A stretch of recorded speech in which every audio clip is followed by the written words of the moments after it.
Salve, pessoal do canal da Nova Resistência. Sempre uma honra estar aqui com vocês no programa Estado Maior. Carlos Velasco e eu sempre convidando alguém, sempre trazendo alguém interessante para que a gente possa conversar sobre temas nacionais, internacionais, sejam política, geopolítica, economia, cultura, artes, etc. Tudo com o objetivo de dar uma perspectiva mais ampla em relação ao que está acontecendo no mundo, oferecer novas perspectivas sobre uma série de fenômenos, e sempre com o objetivo de enriquecer e participar na formação daquilo que nós podemos considerar como sendo um campo nacionalista brasileiro, que é ainda bastante incipiente, que está ainda engatinhando rumo aí, talvez, a algum tipo de maior expressão pública no nosso país. E hoje nós contaremos com a ajuda, com a colaboração do Rui Costa Pimenta, presidente do PCO, que é aí atualmente a principal formação político-partidária marxista-leninista do Brasil. E nós conversaremos hoje, fundamentalmente, no esteio do retorno dele de uma viagem interessante, uma viagem que me parece bastante interessante, me parece importante, em que ele pôde ter contato direto com o vértice do Hamas, né? Então, me parece que teremos aqui uma conversa bastante interessante, que a gente vai poder tirar dele muitas informações que certamente aí todos aí têm bastante curiosidade. Carlos, como é que você está? Boa noite, Rafael. Boa noite, caro Rui Costa. É um privilégio estar cá consigo, é uma honra. Agradecemos aí pela aceitação do nosso convite. Bom, Rafael, muito motivado e encorajado pelo exemplo de coragem do Rui Costa, pois neste momento de extrema polarização, ir dar voz à liderança do Hamas, ok, ouvi-los, é se colocar como um alvo. Ok, eu estou falando aqui não no sentido figurado, mas no sentido literal. E diante desse exemplo, eu tenho aqui, sabe, a honra de estar nesse momento prestando o meu humilde apoio, ok? E conclamando todos a seguir esse exemplo, pois é um momento fundamental. E vamos aqui ouvir o Rui Costa, que nos tem a contar a respeito dessa situação tão central da contemporaneidade. Por favor, Rafael. Perfeito, Carlos, concordo plenamente. De fato, a gente tem acompanhado o trabalho do PCO desde o começo,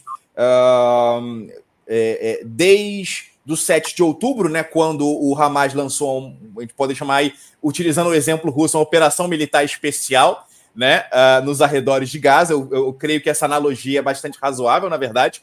A gente tem visto o trabalho do PCO, um trabalho bastante corajoso, um trabalho que tem merecido aí uma metralhadora de inquéritos e de acusações e perseguições e por aí vai. De modo que, ao invés de recuarem, eles deram aí um salto para outro continente para poder se encontrar pessoalmente com a liderança do Hamas, o que eu acho assim excelente. Agora, é aquilo. O trabalho que o Rui Costa Pimenta fez em relação a essa visita, na minha opinião, era para ser o trabalho básico de todo jornalista que se preze de alguma mídia nacional. Ninguém fez, desde o começo, né, desde o pós-operação do Hamas no 7 de outubro. Ninguém no Brasil, ninguém de uma das principais mídias foi atrás de conversar com a liderança política, né, com as lideranças políticas palestinas de um modo geral, muito menos com a do Hamas. Então, da nossa parte, parabéns para o Rui Costa Pimenta. Então, Rui, seja muito bem-vindo aqui no nosso espaço. Pode já até comentar suas primeiras palavras. Eu já vou engatar também uma primeira questão, muito básica, introdutória. Eu queria que você também comentasse um pouco para a gente as suas impressões iniciais nessa visita, né, em relação ao trato com o Hamas, com a sua liderança. Que impressão você teve, de fato, do Hamas e das pessoas com as quais você estava lidando? Bom, eu primeiramente agradeço o convite para falar para o público de vocês aqui. Nós temos aqui muitas diferenças de opinião, mas nós temos uma coisa em comum que é muito importante, que é a luta contra os donos do mundo, os donos do planeta Terra, né? Que fica, inclusive, atestado pela perseguição que vocês vêm sofrendo do Departamento de Estado norte-americano.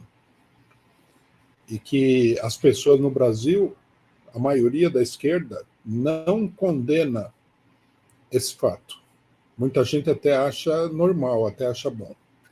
Então, eu queria primeiramente deixar estabelecido isso.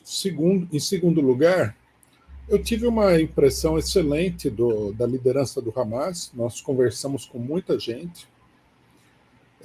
Nós fomos muito bem recebidos, né? Eu sempre tive uma opinião muito favorável dos árabes, né? Eu sempre achei que era um povo assim de qualidades superiores, em geral, né? E essa impressão se confirmou, né? Os palestinos que eu encontrei lá, que são palestinos que não estão no Brasil, que continuam bastante ligados, né, ao que está acontecendo na Palestina diretamente, todos eles me causaram uma excelente impressão. É um povo evoluído, é um povo culto, né?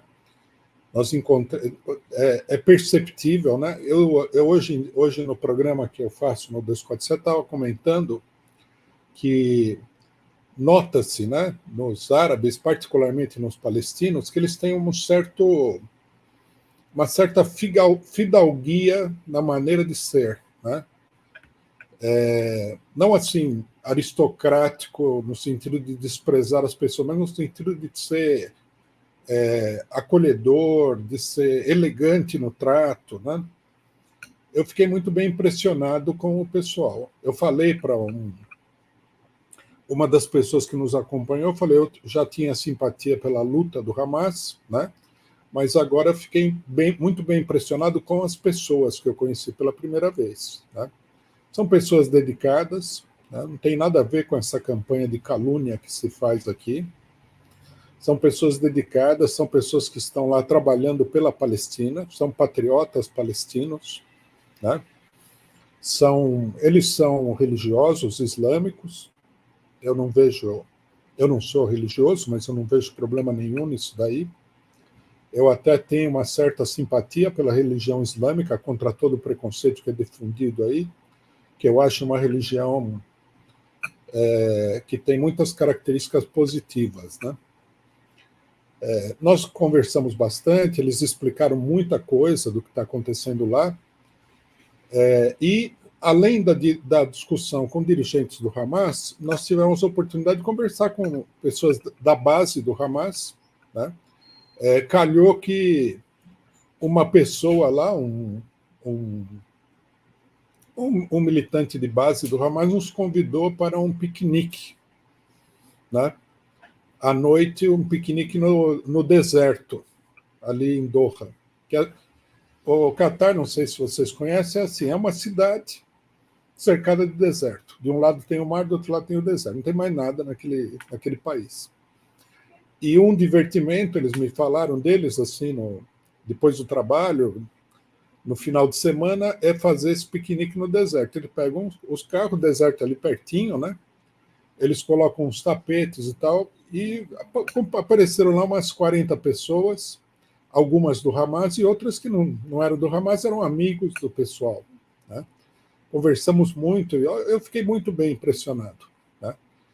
Visitamos um hospital onde estavam sendo tratados feridos dessa carnificina que está acontecendo na Palestina, uma coisa medonha, o que eu vi lá. Conversei com uma dúzia de pessoas, 8 pessoas tinham perdido as pernas. Uma coisa muito impressionante. Crianças, mulheres grávidas, é uma coisa horrível. Mas também fiquei bem impressionado na conversa com essa gente, como eles mantêm, né, o seu moral elevado, o seu espírito elevado. Também nos receberam bem, né, gostaram do convite, porque ao mesmo tempo que eles são pessoas cultas, evoluídas e até, né, como eu falei, tem um certo ar de fidalguia são muito acolhedores e muito simples, no final das contas, né? Nós chegamos a almoçar lá com um dos principais dirigentes do Hamas, ele mesmo servia comida para a gente, era uma coisa assim, né? Não era o que você esperaria de um grupo dessa estatura, que ele tivesse assim uma pose, um nariz empinado, tratasse você como um... Não, nós nos sentimos em casa, né? Então, eu tive uma impressão muito positiva do pessoal, dos palestinos em geral e da liderança do Hamas em particular. Achei muito interessante ver isso ao vivo, né? Conversar com as pessoas, ver quem são, como são. Eles me impressionaram muito bem, bem demais. Perfeito. Agora eu vou ter que anotar aqui num caderninho piquenique no deserto com o Hamas como aí um dos meus objetivos de vida, que me parece uma programação bastante interessante. Em relação a isso que você comentou sobre a fidalguia dos palestinos, eu lembro de ter... Eu estava traduzindo um livro e ali se comentava um pouco que quando começam a surgir os reinos árabes, né, tem a descoberta do petróleo, etc., acabou sendo muito comum que os emires e sheiks, etc., contratassem ou empregassem os palestinos recém-expulsos de suas terras, né, na alta hierarquia dos seus governos, como diplomatas, como ministros e por aí vai. Vou ver histórico de ministros da Jordânia, ou mesmo da Arábia Saudita, histórico de embaixadores, diplomatas, é cheio de palestinos. Aí eu fui dar uma olhada nisso aí, é porque, de fato, no Império Otomano, aquela região ali do Levante, de um modo geral, uma região pacificada há muito tempo, uma região civilizada há bastante tempo, era a população árabe mais erudita, mais alfabetizada, com maior número de poetas, muitos vizires otomanos vieram da região da Palestina. Então, você vê fotos da época, é gente, independentemente do status social, que tem um certo porte, né? Tu vê dos idosos, né, das mulheres e tal, tu vê que é uma... Diferentemente da imagem que a gente tem hoje em dia, né? A gente não, mas enfim, que se passa dos palestinos como selvagens, por exemplo. Vejam só como os egípcios não querem recebê-los. Por que vocês acham que os egípcios não querem recebê-los?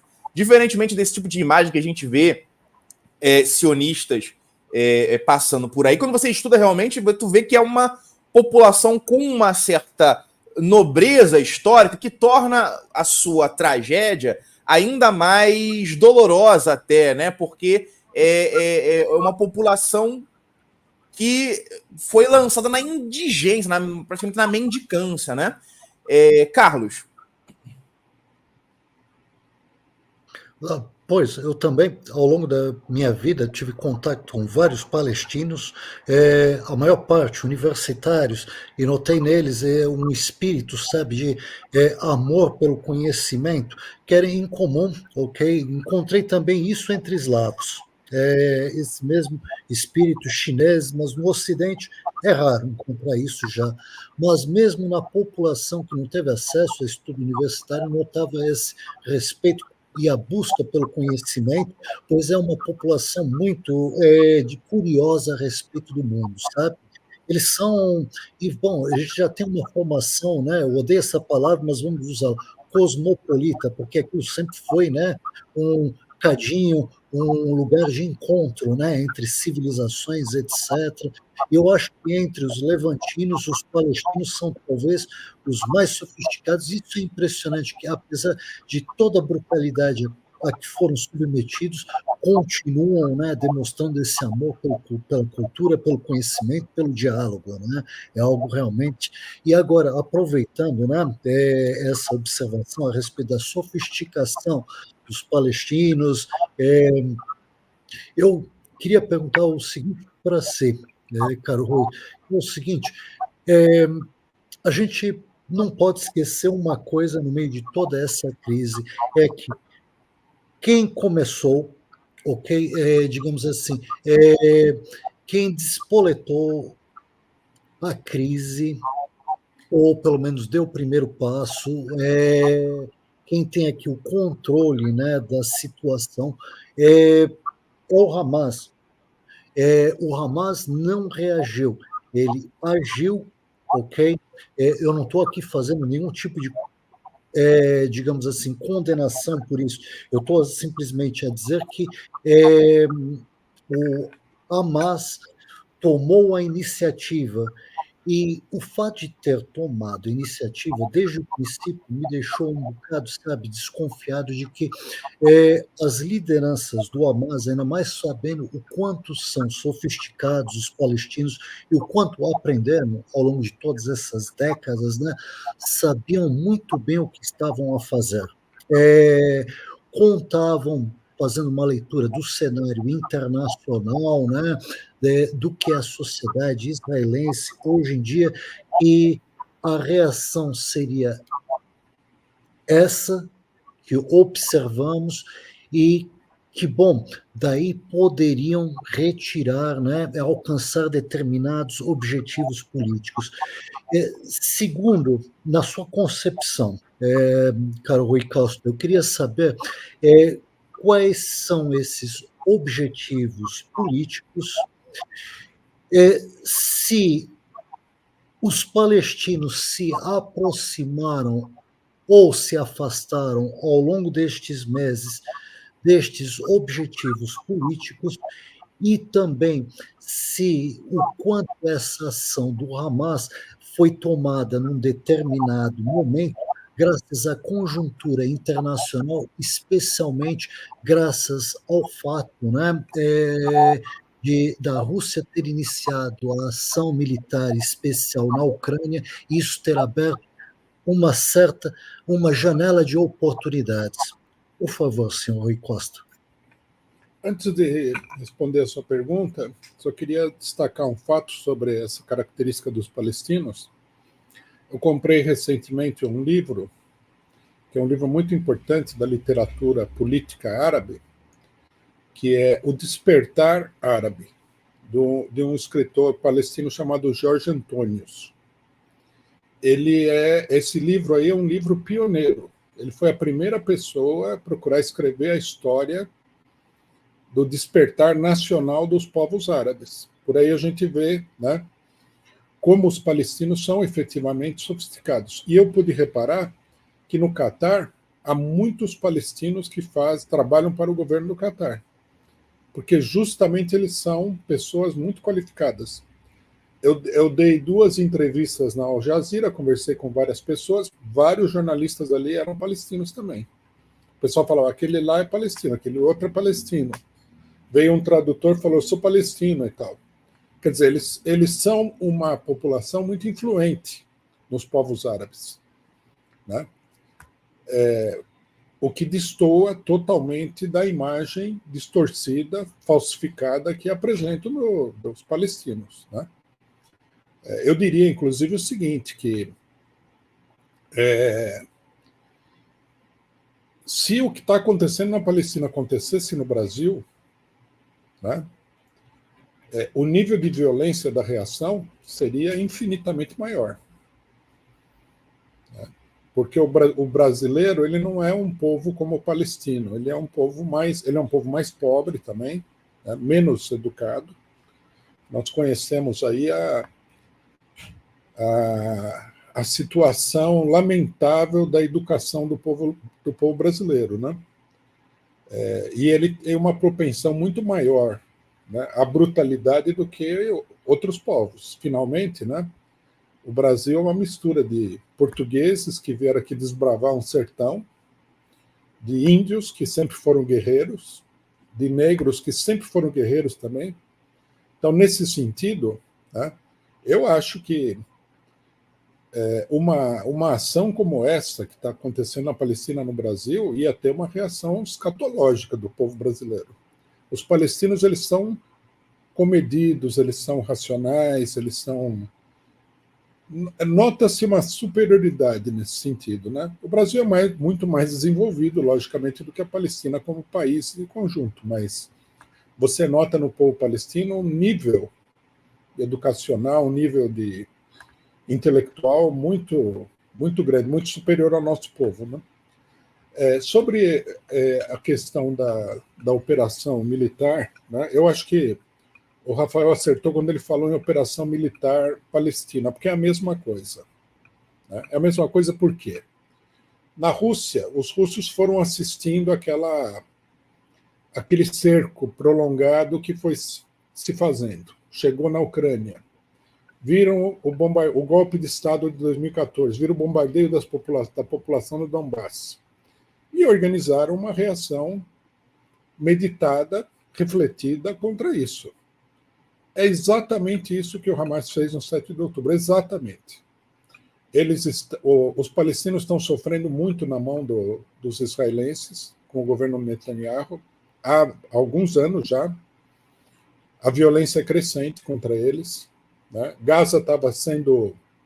Eles deixavam entrar comida a conta-gotas ali. Então, não foi o Hamas apenas. Todos os partidos palestinos, com exceção do partido que está na autoridade palestina, se organizaram e decidiram botar um fim nessa situação. Isso foi a operação do 7 de outubro. Não foi uma improvisação, não foi uma coisa sem preparo. Né? Se tem uma coisa que eu ouvi várias vezes dos dirigentes do Hamas é o seguinte: nós temos condições de resistir por meses. Mais do que o exército israelense, eles falaram. Eu, quando vi a operação, eu falei, isso aqui é um golpe de mestre. A pessoa que bolou essa operação aqui é um verdadeiro gênio da estratégia política e militar, porque é um fato político.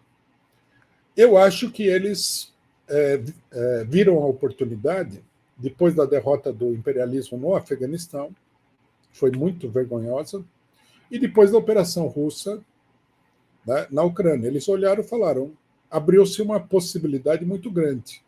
Então, foi isso. Né?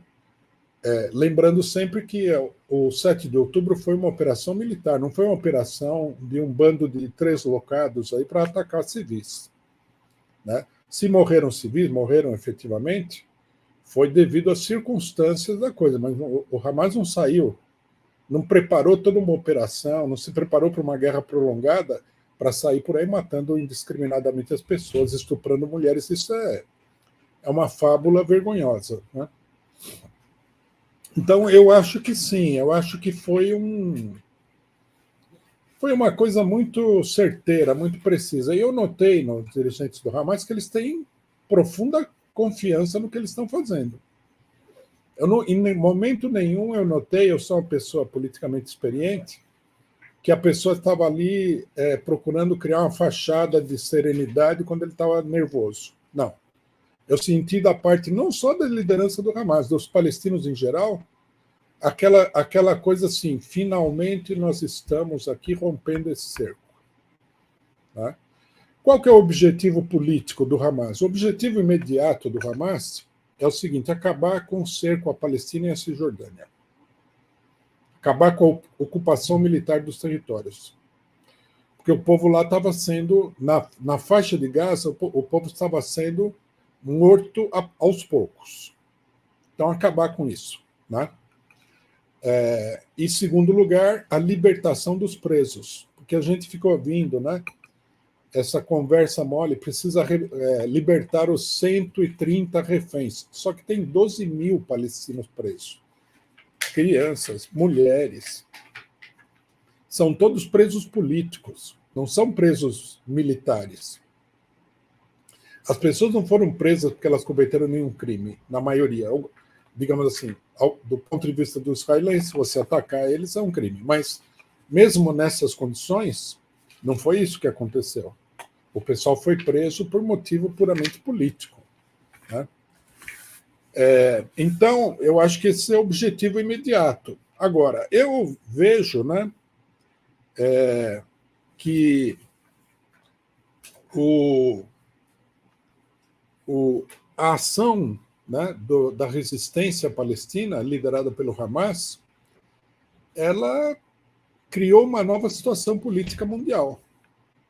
Se a gente colocar isso aí sobre o que está acontecendo na Ucrânia, né, se a gente sobrepor uma coisa a outra, eu diria que a situação política mundial ela ingressou numa nova etapa. E nós vamos ter que ver como é que termina o negócio na Palestina para definir claramente o perfil dessa nova etapa. Tá?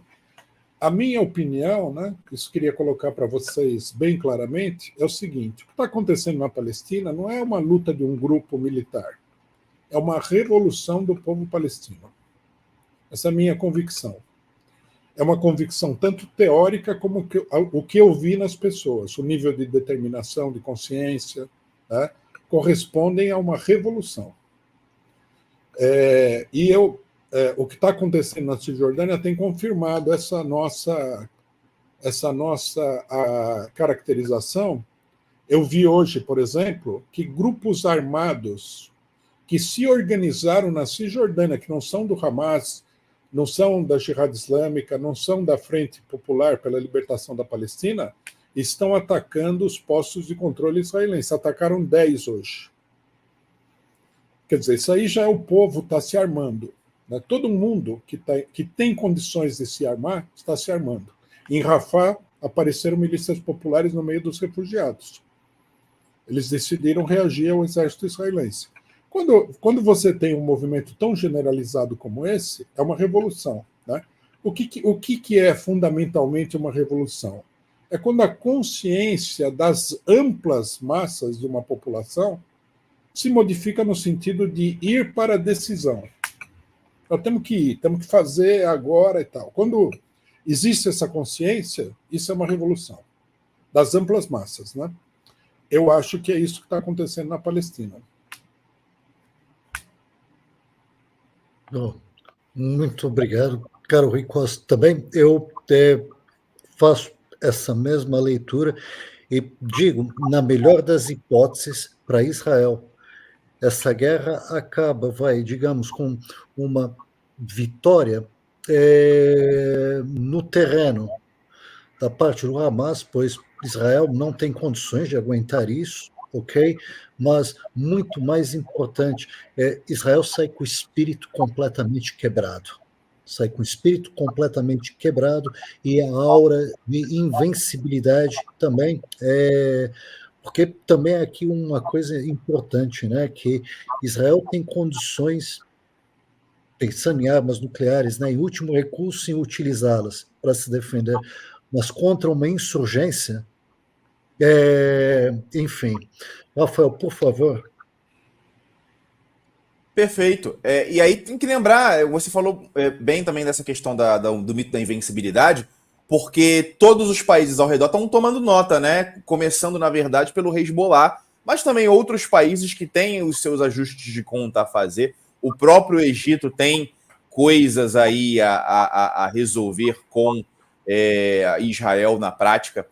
É bom saber que a liderança do Hamas tem uma consciência geopolítica, né? Eu tinha essa impressão à distância. Na verdade, só fazia sentido essa operação se de fato os caras tiverem aí um cálculo muito refinado das relações de força atuais no que concerne Estados Unidos, Rússia, Israel. Tem que lembrar que Israel mandou armas e munições para a Ucrânia, por exemplo, então isso foi uma questão que certamente entrou no cálculo.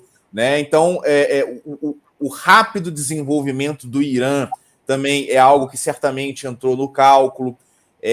O possível temor dos Estados Unidos de interferir diretamente por causa do Irã também é algo que entra no cálculo. Então, assim, deve ter sido um cálculo bastante refinado que mostra aí que sabem o que estão fazendo, que eles têm o principal aliado deles, me parece que é o tempo. E, na prática, a Rússia, apesar, claro, a Rússia, no caso, é uma grande potência, um grande país, enfrentando superficialmente um país menor, ainda que com todo o peso da OTAN por trás, eles também estão utilizando o tempo a seu favor. E o Hamas também está sabendo jogar com o tempo a seu favor, apesar das diferenças aí, né, na comparação entre a resistência palestina, de um modo geral, claro, e a Rússia. Eu vou agora... assim, pessoal, deem like aqui na nossa live, compartilhem a nossa live, distribuam aí. O PCO tem sido censurado, eu fiquei sabendo que o canal deles perdeu a monetização, eu não duvido que eventualmente a gente perca monetização também, às vezes se bobear até por conta dessa live mesmo. Então é importante que o pessoal sempre dê like, compartilhe, divulgue, mandem pix. Aqui na descrição do vídeo tem um link para uma campanha no Catarse da nossa editora, que está lançando 2 livros aí interessantes, então apoiem ali. Um é um livro que aborda a questão da ideologia de gênero, o outro é um livro que aborda a instrumentalização política da pandemia pelo neoliberalismo. Então vocês deem uma olhada lá no Catarse, vocês vão conseguir esses livros, tá? Então, Rui, eu vou te perguntar agora, daquilo que você conversou, ouviu no que concerne o Hamas, como que eles avaliam os cenários de conclusão, né? Hoje, ao contrário do que dizem, nós sabemos, por exemplo, que o Hamas tem até uma certa abertura maior para negociação com as atuais autoridades sionistas e por aí vai. Então, mais ou menos, você conseguiu saber algo de possíveis cenários com os quais eles estão trabalhando para o futuro? Olha, eu perguntei para eles o que eles esperam, né, da luta que eles estão travando, e as respostas foram todas muito otimistas, né? Eles acham que... não é que eles acham que eles vão sair vitoriosos, eles já se consideram vitoriosos, né? Me falaram coisas assim: nós estamos no 5º mês da guerra e os israelenses não conseguiram nada. A única coisa que eles conseguiram foi matar de maneira criminosa a população civil. Mas no terreno militar eles não conseguiram nada, não conseguiram libertar reféns. Eles falaram que iam erradicar o Hamas, iam ocupar a faixa de Gaza, eles não estão conseguindo fazer nada disso. Então, esse foi um tipo de avaliação que eu ouvi. Ouvi uma outra avaliação de uma pessoa que era responsável do Hamas em Gaza. Ele saiu de lá um pouco antes da operação, e ele disse o seguinte, que, na opinião dele, a sociedade israelense é uma sociedade fraca, ao contrário do que aparece na propaganda, e que seria muito coesa, que eles têm a mesma opinião e tal. Ele falou que não. Israel é um caso, né, de artificialismo, de engenharia social muito grande, né? Uma parcela muito significativa da população do país tem dupla nacionalidade. Bom, esse pessoal, já mais de 1 milhão de israelenses com dupla nacionalidade saiu de Israel durante esse período do conflito. Esse número de 1 milhão, eu ouvi na imprensa aí lá pelo 2º mês. Agora já deve ter saído 2 milhões. A gente, não sei se vocês tiveram a oportunidade de ver, um vídeo que mostra filas imensas no aeroporto de Tel Aviv. O pessoal está indo embora. Agora, o governo israelense falou que vai mudar a lei de recrutamento para recrutar os ultra-ortodoxos, que são contra a guerra, em geral, são contra essa guerra em particular, e não são favoráveis ao próprio governo israelense. Então, você imagina o nível de crise com que nós estamos lidando aí. O tamanho das mentiras que eles contam dá a dimensão do desespero político que eles têm aí.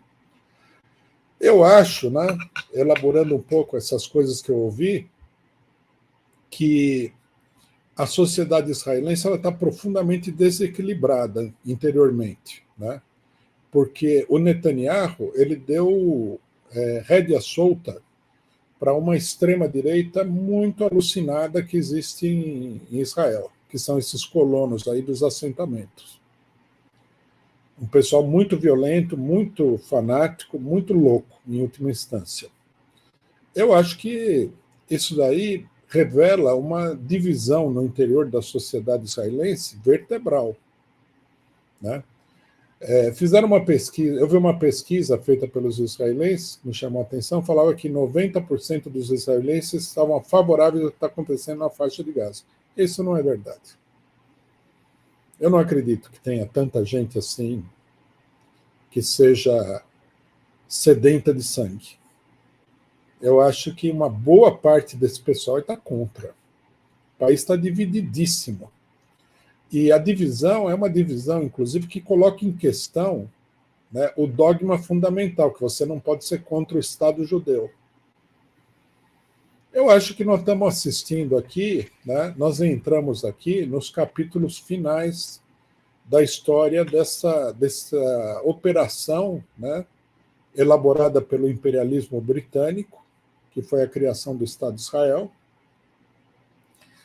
e que foi continuada aí pelo imperialismo norte-americano, inclusive com a ajuda da antiga União Soviética durante um período. Né? Eu acho que nós estamos vendo o fim disso daí. É uma coisa que se esgotou. A opinião pública mundial está horrorizada com isso. Né? O pessoal quer o cancelamento do sionismo do mundo. Não é o cancelamento na rede social, é o cancelamento do mundo. Vocês falaram aí, né? Pode ter uma onda de antissemitismo. Eu pessoalmente, não estou vendo essa onda de antissemitismo. Pode acontecer, né?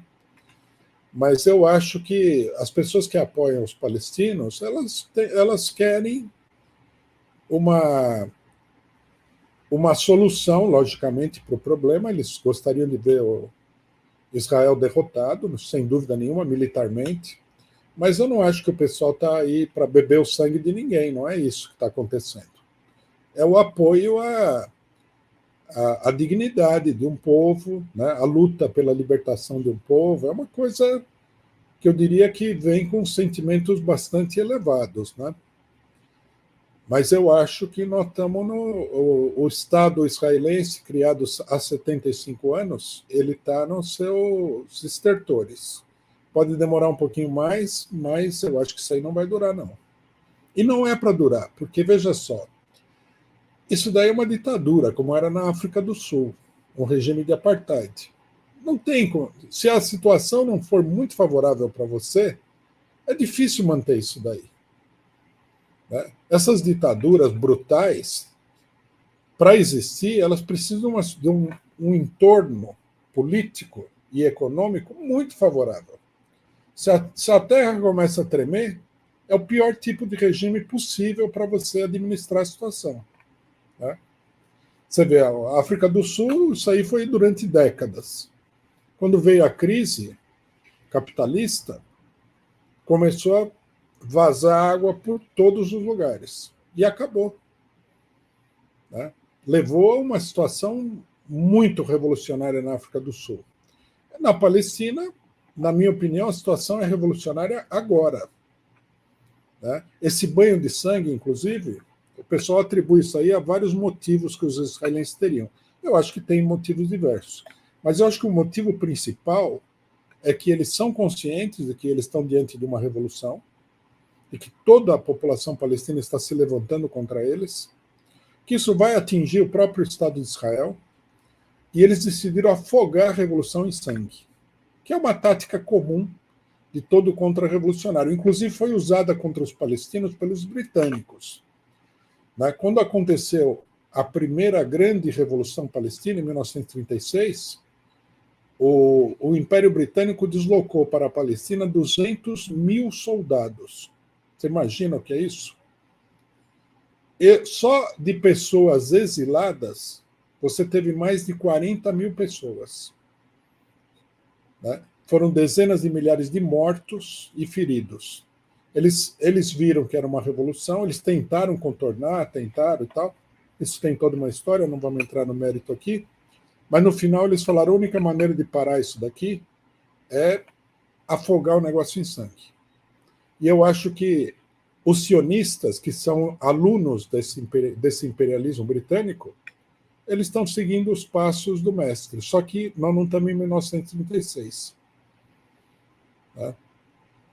Nós estamos numa época totalmente distinta daquela.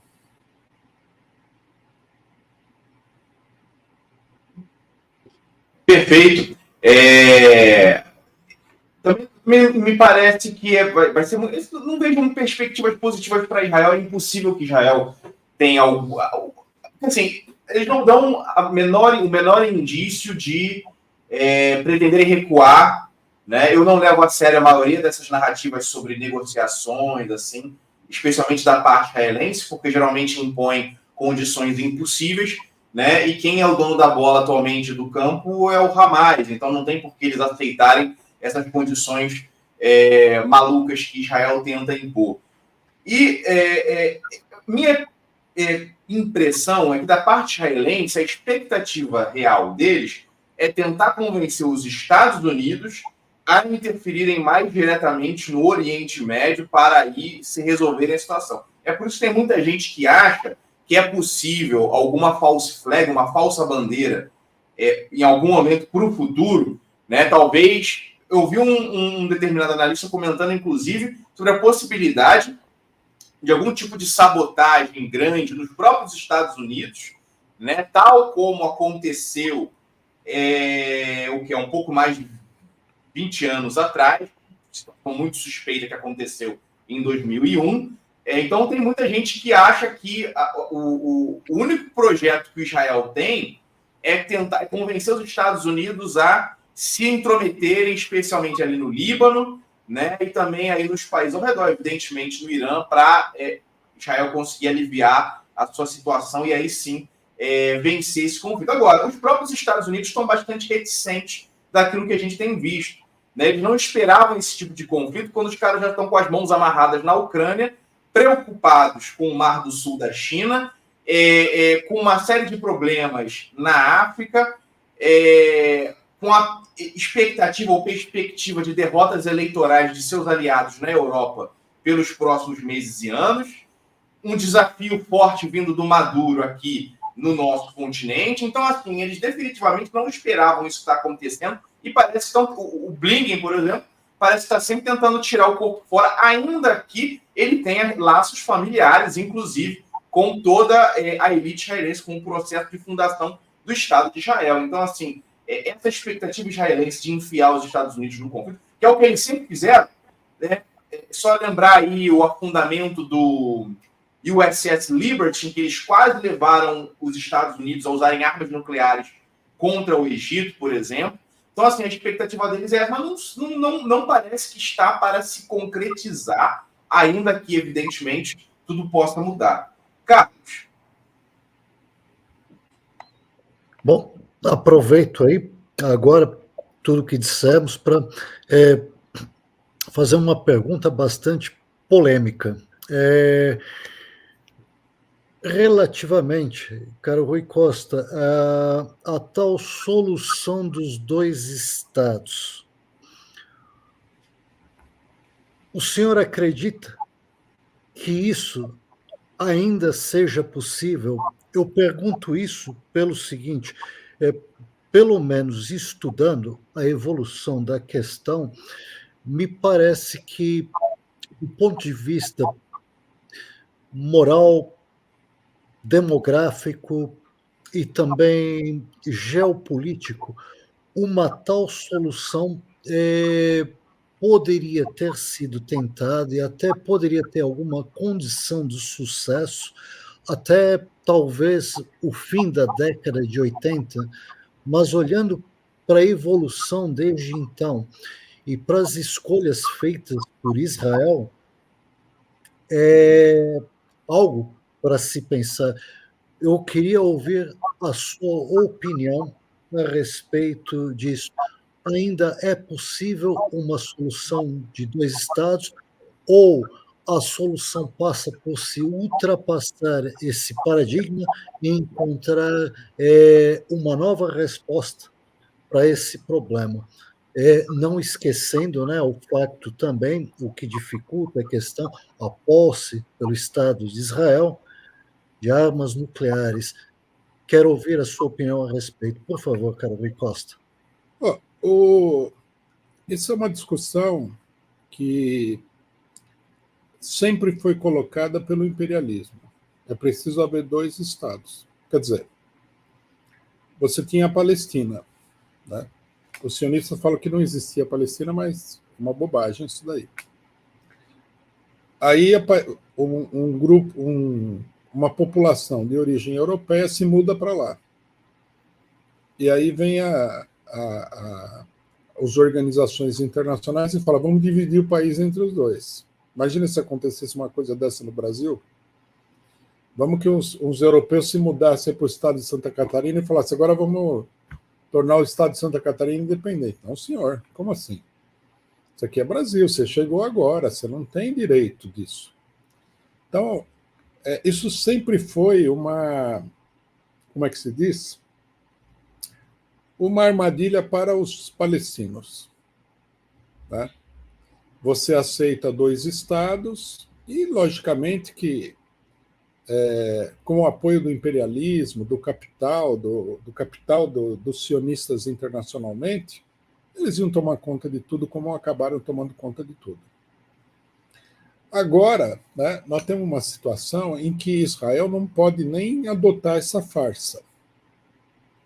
A gente viu, os acordos de Oslo era assim, era para progredir para um Estado palestino. Eles sabotaram totalmente essa parte da resolução, que era uma farsa, que era uma coisa que não tinha realidade nenhuma. Os israelenses não podem admitir um Estado palestino ao lado do Estado de Israel, porque um Estado soberano seria uma ameaça. Se for soberano, significa que pode ter forças armadas. Ninguém, né? O Hamas, por exemplo, não tem intenção de se desarmar, porque ele já tem experiência de 75 anos de massacres dos israelenses. Quem que vai ser louco de se desarmar? Se for independente, se for um país soberano realmente, esse país poderia receber ajuda de outros países. Né? O Irã podia ir lá e falar, vou vender armas para vocês aqui. Israel não pode conviver com isso. É impossível para eles. E é impossível por causa da fragilidade do Estado de Israel. Ele não é forte. Porque se ele fosse forte, ele concedia isso daí. Mas como ele não é forte, como ele é fraco, ele não pode conceder. Então, eu acho que essa solução só vai aparecer assim em extremis. Fora dessa situação, o imperialismo não vai aceitar, o Israel não vai aceitar. Eles vão propor para o Hamas e para os palestinos uma nova farsa. Eles estão falando em 2 estados, vão propor uma nova farsa. Né? Os palestinos também, eles têm uma reivindicação que é uma reivindicação crucial, que é o seguinte, que é o direito da população palestina retornar ao seu país. Porque o Estado de Israel é o produto de uma pilhagem, um roubo. Tá? Os palestinos é uma coisa interessante. Você conversa com os palestinos, a pessoa fala, eu sou de Jerusalém, mas você vai ver, o cidadão nunca esteve em Jerusalém. A família dele originalmente era de Jerusalém e foi expulsa. Né? O outro fala, eu sou de Jaffa, que é Tel Aviv hoje. Também a pessoa nunca esteve lá. Alguns nasceram na Cisjordânia ou nasceram na faixa de Gaza, mas todos eles lembram o lugar de onde era a família deles. Né? As casas, as terras de agricultura foram todas roubadas. Quer dizer, é muito difícil você consolidar isso daí, sem... Né? E eu acho que essa seria a única solução para Israel, exterminar completamente a população palestina. Né? Agora, eu acho assim, desse ponto de vista, o Hamas está numa situação confortável. O Hamas e os palestinos estão numa situação confortável. Eles podem ir para a mesa de negociação e falar, tudo bem, nós vamos aceitar a solução de 2 estados. Porque isso fortaleceria a posição deles. A situação mudou. Em 1948, os israelenses que aceitaram a partilha. Os árabes recusaram. O que era óbvio, né? Por que você vai aceitar a divisão do seu próprio país? Eu aqui no Brasil não aceitaria de jeito nenhum. Nem consideraria isso daí, nem remotamente.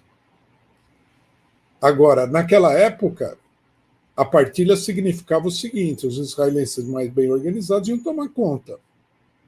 Os palestinos totalmente desorganizados, com um monte de gente exilada, submetidos aí durante 10 anos ou mais a uma ditadura militar britânica, foram presa fácil. Mas agora o panorama mudou totalmente.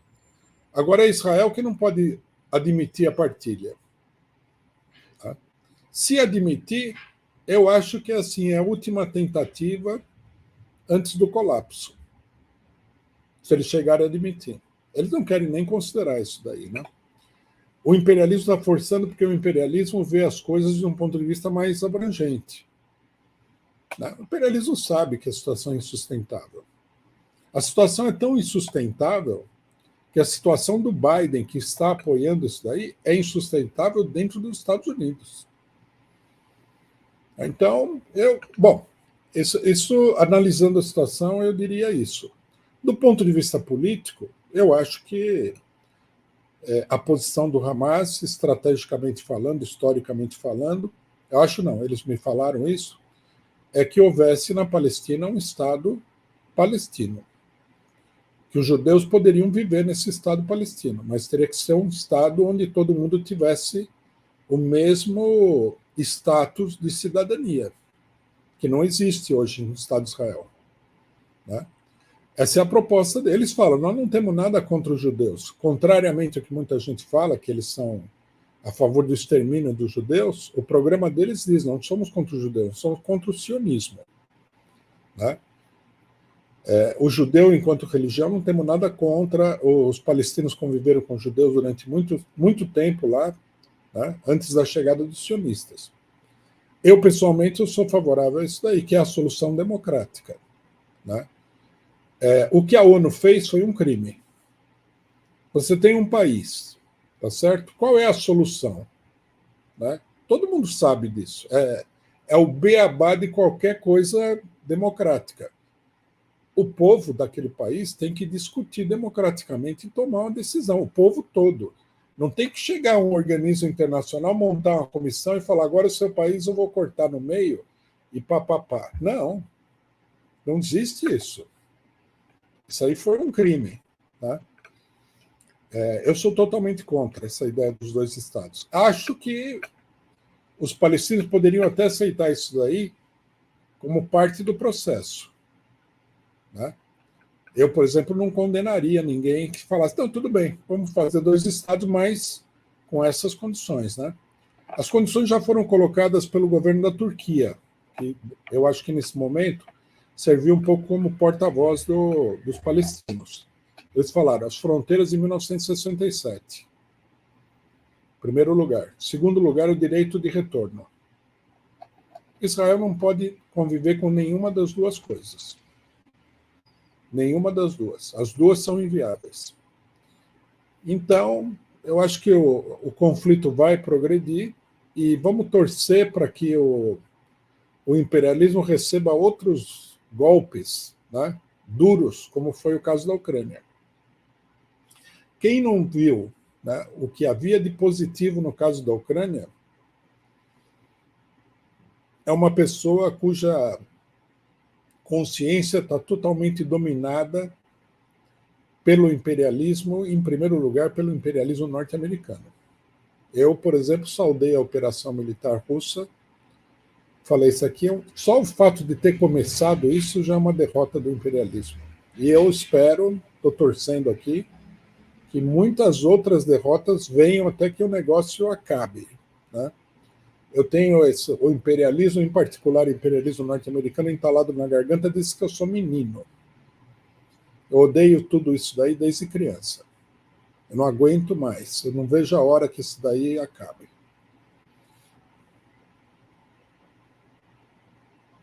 Muito obrigado, Carlos Rico. Só faço aqui, para reforçar a sua ideia, uma observação.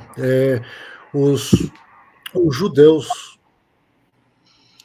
não sionistas, ok? O cidadão comum judeu, eu penso que nem nada tem a temer em relação ao Estado palestino que seja igualitário, seja para judeus, cristãos, muçulmanos, ateus e toda a gente, né? Até olhando, quando basta olhar para a história, né? Por exemplo, o famoso episódio, né, aqui da expulsão dos judeus que não aceitaram conversão, tanto em Espanha como em Portugal, né, a maior parte deles, ao contrário do que muita gente imagina, não foi para os Países Baixos, né? A maior parte foi para Marrocos e foi para o Império Otomano. Até muito poucos dos que foram para o Império Otomano acabaram indo para a zona da Palestina, né? A maior parte foi mesmo ali para a zona do que é hoje a Turquia, Grécia, mesmo a Albânia, etc. Inclusive o Brasil tem um homem famoso, né? O Silvio Santos, que é um abravanel, que é uma família de judeus que saíram de Portugal nessa altura, foram para o Império Otomano e mais tarde, né, os pais deles, se não me engano, foram da Turquia para o Brasil. E, bom, foram acolhidos no mundo muçulmano, né? Os que viviam ali na zona da Palestina viveram sempre muito bem em relação ao resto, nunca houve qualquer tipo de animosidade especial em relação a eles, né? Muito pelo contrário, na Palestina havia uma extrema tolerância, né? Infelizmente, todo esse ódio foi lá disseminado por esse sionismo, né? Bom, não vou dizer nada, já ia falar dos acordos de Avar, etc. Passo agora a palavra para si, Rafael, por favor. Não estou ouvindo você.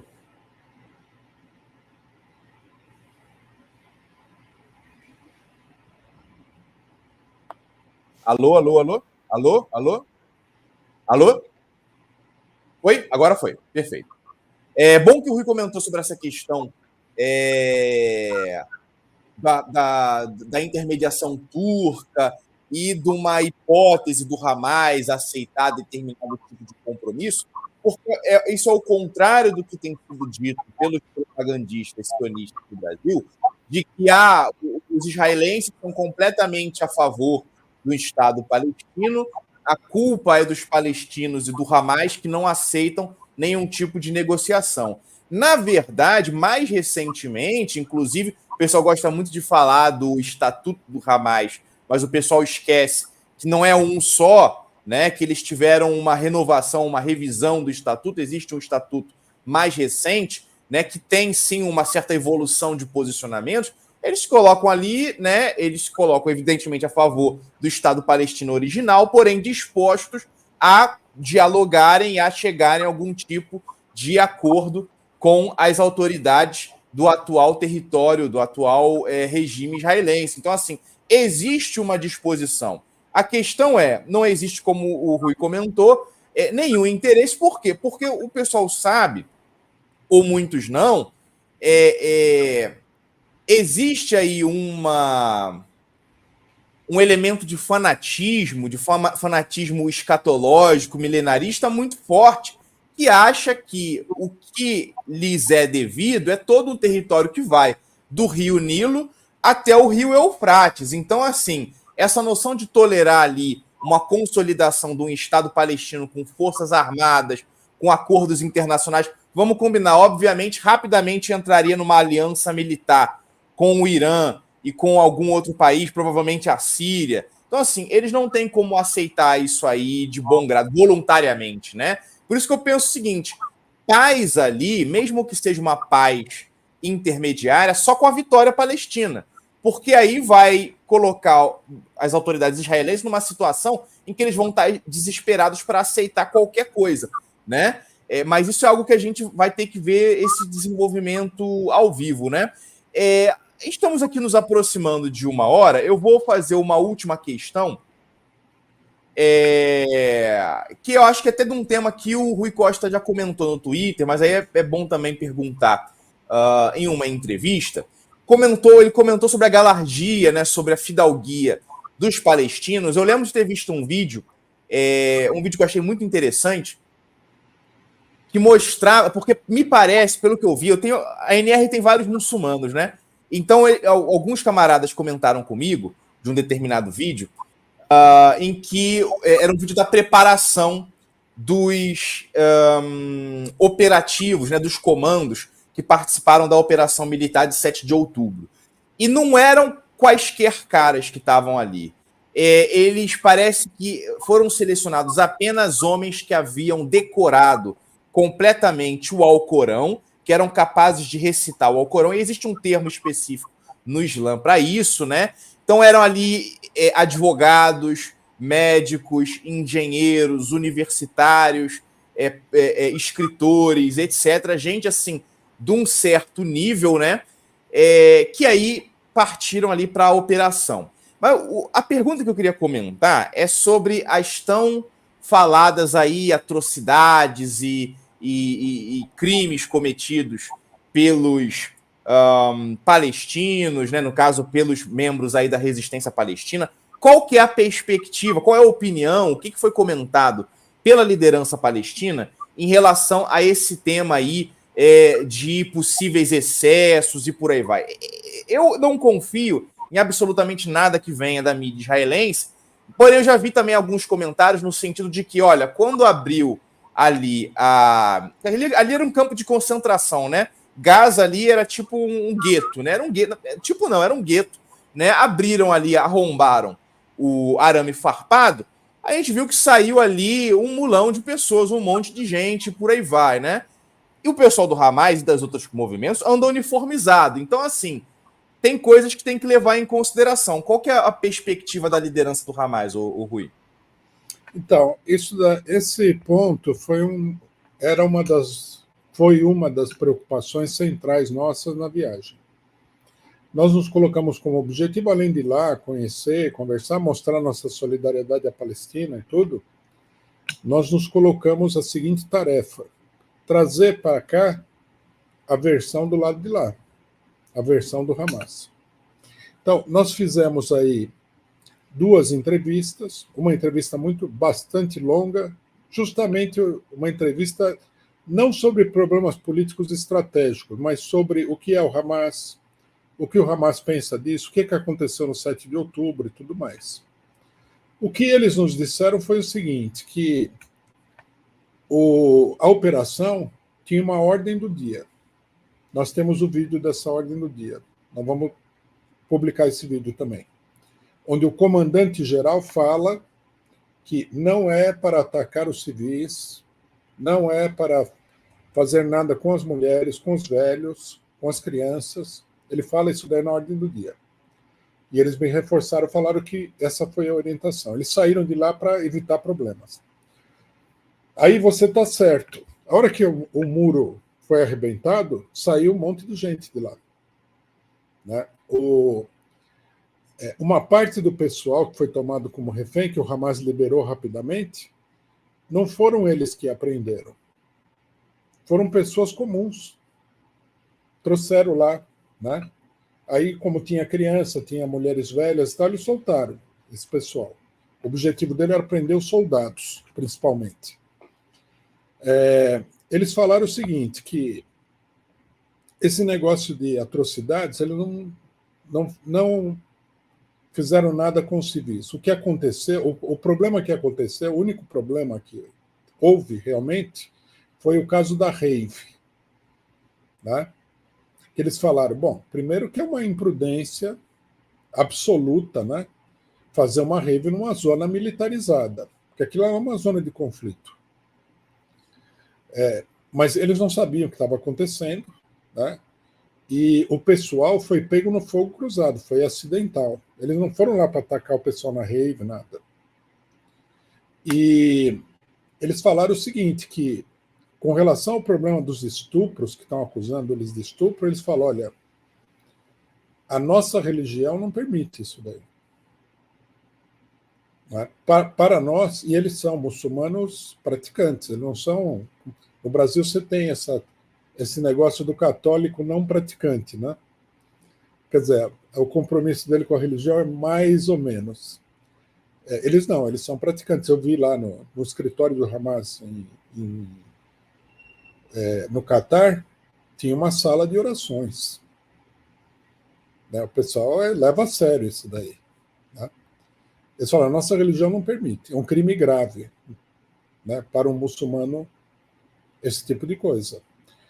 Para ser mais preciso, eles, na verdade, eles são proibidos de encostar nas mulheres que não são a mulher deles, a esposa deles. Nós fomos em 2 homens e 2 mulheres. Então eles cumprimentavam os homens, davam a mão, e com as mulheres eles colocavam a mão no peito e faziam assim. Né? Não tocaram nas mulheres uma única vez. Eu acho muito inverossímil que esse pessoal tenha saído por aí estuprando alguém. Acho até inverossímil que qualquer um palestino tenha tido a ideia de estuprar mulheres em Israel. Será? Se aconteceu, algum maluco. Né? E eles me falaram o seguinte, que eles pediram para o governo israelense que mostrasse as provas dos estupros e das atrocidades, que eles iriam punir quem cometeu atrocidades. E falou, nunca apresentaram prova nenhuma, que não há. Né? Vocês devem ter visto os vídeos, é tudo uma farsa. Né? Tem um vídeo que circula aí, o pessoal faz um grande escândalo, mas o pessoal sai do muro, né? Troca tiro com alguém que você não está vendo naquela hora. Você não vê nenhuma atrocidade, você vê uma coisa absolutamente lógica. Tem violência, porque foi uma operação militar, mas nada, né, criminoso, digamos assim. Eles negam totalmente, nós estamos com a versão deles, nós vamos publicar em vídeo, tá? Nós vamos colocar a nossa ideia é colocar essa versão do Hamas na mão das autoridades públicas brasileiras. Você gosta do Hamas, não gosta do Hamas, não tem problema. Você tem que ouvir o outro lado, que tem dois lados na questão. E se tem dois lados, fulano fala A e fulano fala B, o que é que a gente tem que fazer? Uma investigação, para ver quem é que está certo. Né? Que é uma coisa que nós discutimos com eles também. Eles falaram que eles são totalmente a favor de que se formasse uma comissão de investigação, onde eles colaborariam com essa comissão e tudo mais para esclarecer os fatos. Logicamente que quem não quer essa comissão é o sionismo. Tá?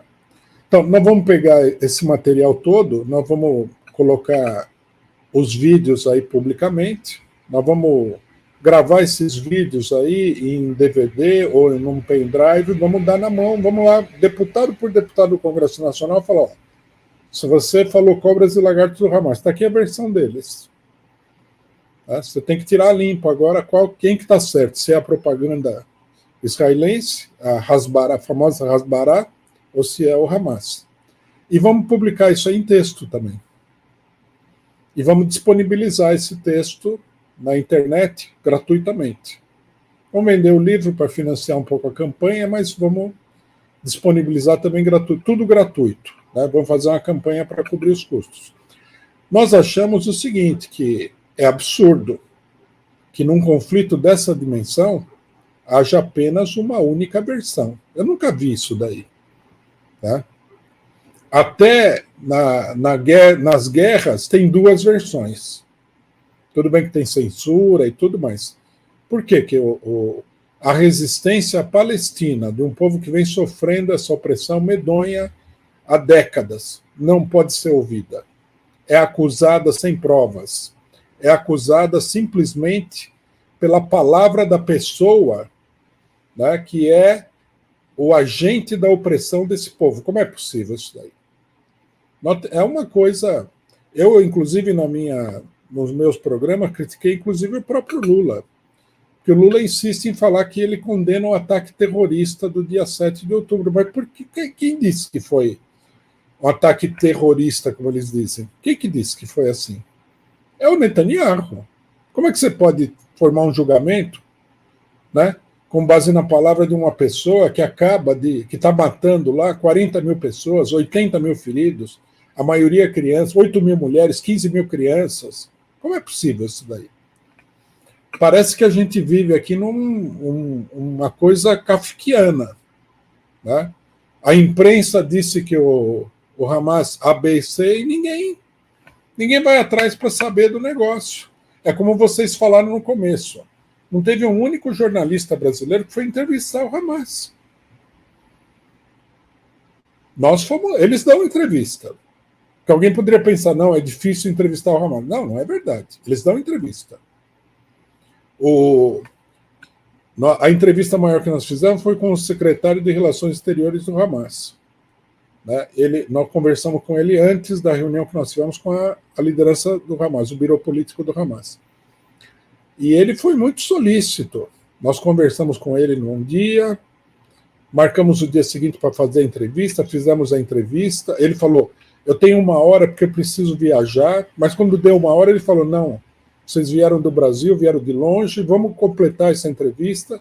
E depois eu fiquei sabendo que ele estava viajando para o Egito para aquela negociação que aconteceu. Ele retardou a partida dele para dar entrevista para a gente. Quer dizer, eles não estão se furtando a dar entrevista. O Ismail Haniyeh falou que ele não está dando entrevista, mas quem deu a entrevista seria o homem número 2 do Hamas. O Haniyeh gravou uma declaração, não sei se vocês viram. Eu achei muito boa a declaração dele. Então nós vamos tornar isso público. Eu fico pessoalmente afetado por esse tipo de coisa, que as pessoas não têm esse mínimo sentimento de democrático, de justiça, que é uma questão de justiça. Você tem 2 lados, você não vai sair por aí condenando alguém da sua cabeça. Pô. Por que tratar? E os palestinos, eles merecem uma consideração muito grande. É um povo muito sofrido. Né? O maior abuso que houve na política mundial, desde a Segunda Guerra Mundial, foi contra os palestinos. Nós não vamos ouvir, o Hamas é palestino, o Hamas não é uma organização que veio do inferno.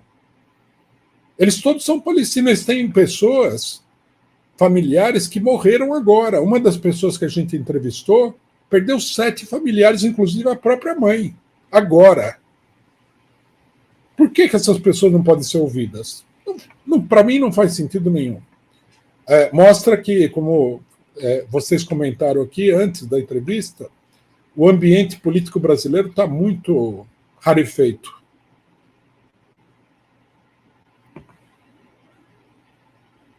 Perfeito, excelente. É absurdo, é incrível como não se dá atenção nenhuma, e tudo que se fala numa perspectiva palestina se chama aí de, como é que é, Ministério da Saúde do Hamas ou coisa do tipo, como se eles não pudessem ter aí uma leitura em relação aos fatos, né? É uma desumanização total do outro, de modo que tudo que é feito contra ele se torna absolutamente legitimado. O problema, e isso é muito típico das democracias liberais do Ocidente, o problema desse universalismo todo, desse suposto humanitarismo, dessa pretensão de falar em nome da humanidade e dos direitos humanos, é quem se arroga esse tipo de escudo, de bandeira dos direitos humanos, é o mais propenso a excluir o outro da humanidade. Porque se tem um conflito, e se você é o cara dos direitos humanos, quem está do outro lado não é um ser humano. Então, assim, isso é o que está sendo feito exatamente nesse momento com o povo palestino, também em um grau menor com os russos, né? Só que os russos aí são uma grande potência, então conseguem lidar com essa situação muito melhor. Estão aí no maior país do mundo, então tentar isolar o maior país do mundo é um pouco complicado, né? Mas o povo palestino, que é um povo, né,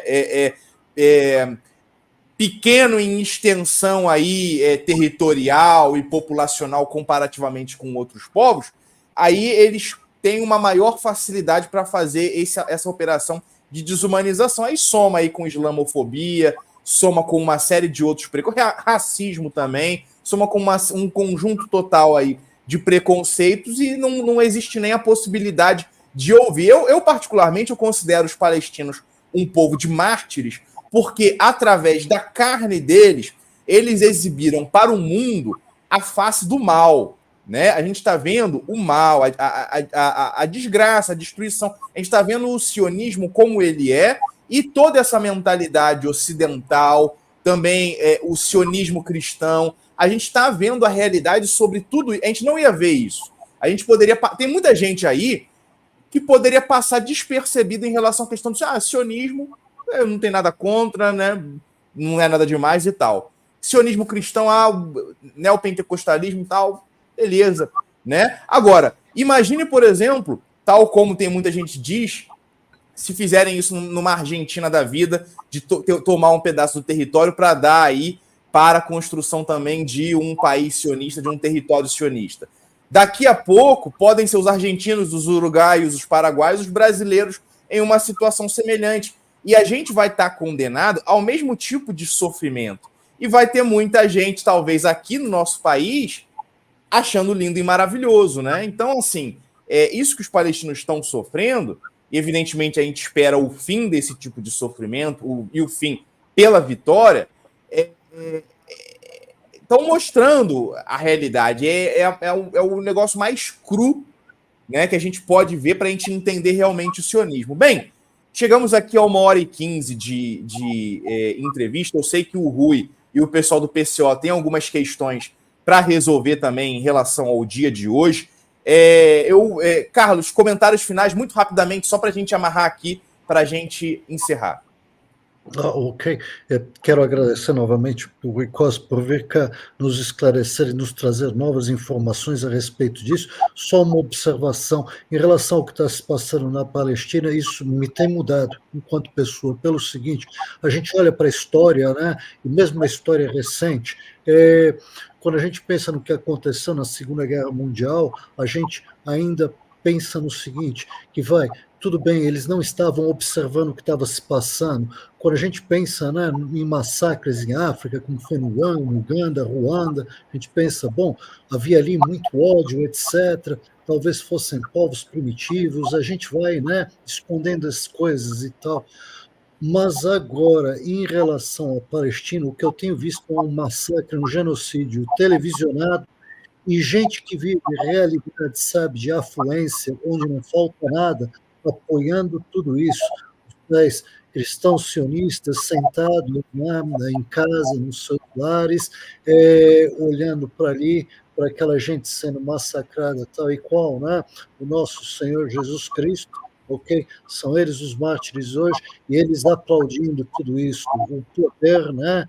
Massacrando aquela gente que é digna da nossa empatia. Bom, só queria dizer mesmo isso, esse conflito tem me tocado enquanto pessoa, tem me mudado enquanto pessoa. Nunca esperei que o mal fosse assim, tão enraizado, sabe? Enfim, passo a palavra aí do nosso convidado, Rui Costa. Muito obrigado novamente pelas considerações finais. Por favor, senhor Costa. Eu queria fazer uma consideração justamente sobre o que você acabou de dizer. Uma das coisas mais espantosas que nós estamos vendo no Brasil é que pessoas que se afirmam como seguidoras de Jesus Cristo, eu não sou cristão, não sou religioso, mas eu conheço a doutrina. Eu fui católico na infância, né? Fiz a primeira comunhão, tudo, mas eu sou ateu. Me espanta que uma pessoa que se diga seguidor de Jesus Cristo e esteja apoiando o que está acontecendo lá. Não tem nenhum ponto de contato com o cristianismo, isso daí. Né? Eu não consigo pegar a figura de Jesus, tal como ela aparece na Bíblia, e colocar ele nesse cenário, a não ser ele se colocando totalmente contra isso daí. É uma coisa muito espantosa que nós estamos vendo. Né? E eu acho que alguns setores aí dessas religiões evangélicas, neopentecostais, etc. e tal, eles estão aí comprometendo todas as pessoas que se dizem cristãs. Estão comprometendo, porque vai acabar que todo mundo vai achar que o cristão é um lobo aí sedento de sangue de carne humana, porque não é possível. Né? Eu acho que é preciso abrir esse debate. Né? Eu coloquei isso daí nas minhas redes sociais, alguém veio falar que eu não tenho lugar de fala porque eu não sou cristão. Não tem nada a ver. Eu tenho o direito de cobrar a coerência das pessoas com aquilo que elas professam. Da mesma maneira que um político que fala, eu vou fazer isso e não faz nada, faz o contrário, e eu tenho o direito de cobrar ele, a pessoa que fala, sou seguidor de Jesus Cristo, eu tenho o direito de cobrar ela da sua coerência em relação a isso.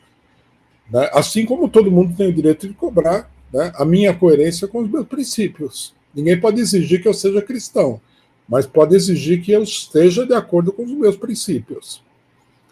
Então, eu acho que tem que haver esse debate, né? É uma coisa muito ruim, muito assustadora para o futuro, né?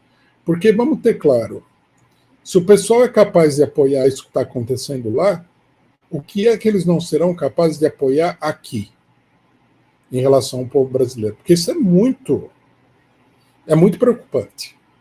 É um mau sinal, né? É muito sangue, é muita sede de sangue, é muita crueldade, sadismo. É monstruoso. Você falou, isso aí mudou você. É uma coisa que tem um impacto enorme em qualquer pessoa normal. Tá? Tem que ter esse impacto. Como é que você pode ver crianças sendo mutiladas todos os dias? Né? Minha filha me comentava o seguinte, que ela é militante do PCO, ela tem experiência política. Falou, é difícil, todo dia você vê essas imagens. É difícil de ver. E nós não temos nada... Né? Nós somos contra isso daí. É difícil. E aí as pessoas vêm apoiar isso. É espantoso. Nós estamos vivendo aqui numa época espantosa. Perfeito, Rui. Novamente, muitíssimo obrigado por sua presença aqui. Enriqueceu bastante o nosso canal, nos iluminou um pouco em relação ao que pensa o Hamas, como é que são aí a liderança e as bases do Hamas. Então essa viagem aí foi uma viagem excelente, extremamente proveitosa. Vamos continuar acompanhando as repercussões dessa viagem. O Rui comentou aí que tem conteúdo ainda a ser liberado para o público, né? Tem vídeo, tem texto aí para ser liberado, então vamos continuar acompanhando esse material. E é isso, pessoal. Agradeço a presença de todo mundo que está aqui. Se inscrevam aqui, se inscrevam também no Causa Operária TV. Acompanhem lá também o site do Diário da Causa Operária. Quem puder, que não conhece ainda, vá no nosso site também, da Nova Resistência. E é isso, pessoal. Muito obrigado a todo mundo e até a próxima. Bernardo, pode fechar aí.